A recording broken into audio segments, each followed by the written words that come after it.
Many people are praying for marriage, and yes, we desire love and we want covenant.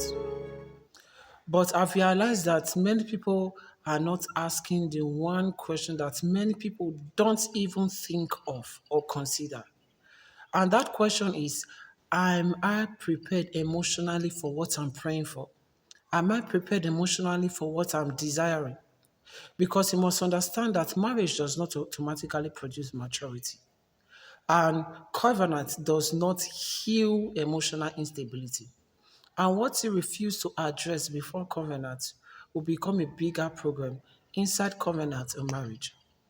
Yes, the attitude, the anger, the impatience, the emotional instability that you refuse to pay attention to now will not become automatically rectified when you finally get married.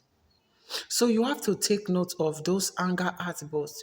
You have to take note of those mood swings that usually comes right now and work on it properly because it will later make things more difficult than it ought to be later in marriage.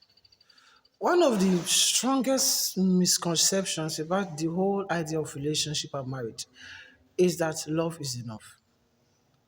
And you see, some people get to learn the truth in the very hard and harsh way.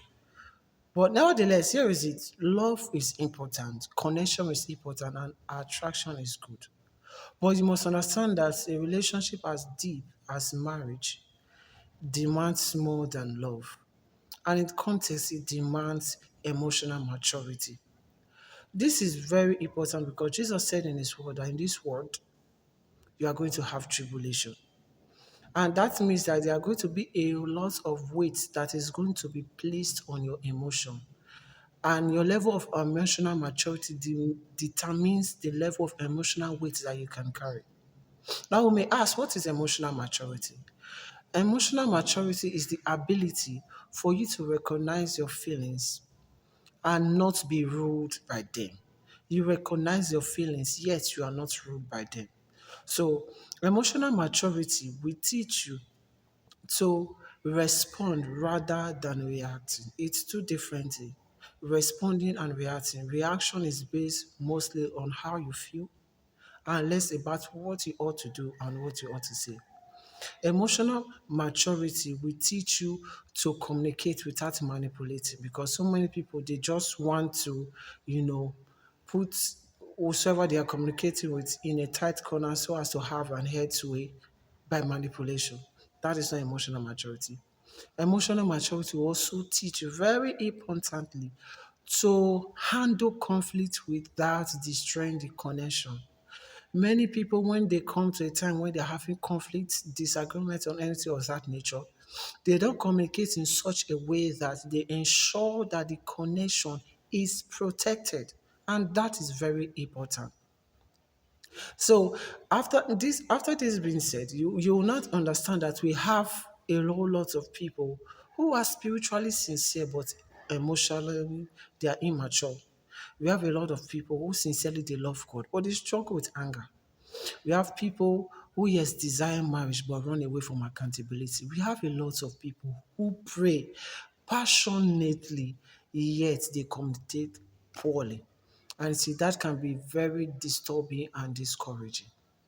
I must understand that all of this problem does not disappear on the wedding day. It will interest you to know that whatsoever you are and whosoever you guys are before you get to the altar is the same thing you'll be after you are wedded. Not miracle happens at the altar while wedding. Understand that marriage has been designed to magnify whatsoever you cannot manage emotionally. Now, before commitment, there are some very important and sincere questions you need to ask yourself. Now, you don't just answer this question by ticking the option yes or no. You answer this question sincerely by, using practical instances from how you've communicated and related with other people from the past. Now, the first question is, can you handle correction without being defensive? Can you apologize sincerely? Can you take responsibility of your actions? Can you sit calmly and have difficult conversation? And can you manage your emotion without making others responsible for them? Because you must understand that emotional maturity creates safety, and safety is what sustains love. So far, preparation before promise is not just about finding the right person. It's actually more about becoming the right person. So before you ask God for covenant, you have to allow God to develop your character. And before you pursue commitment, you first have to pursue maturity, because emotional maturity is not optional for covenant. It is preparation, and marriage rewards preparation. To learn more about this, you can get more information on our book titled Preparation Before Promise, Becoming Whole Before Marriage. And to get the book, check the link in my bio and you get the book. After you do so, and until next time, stay blessed. This is 1 Minute with David. Faith in every minute.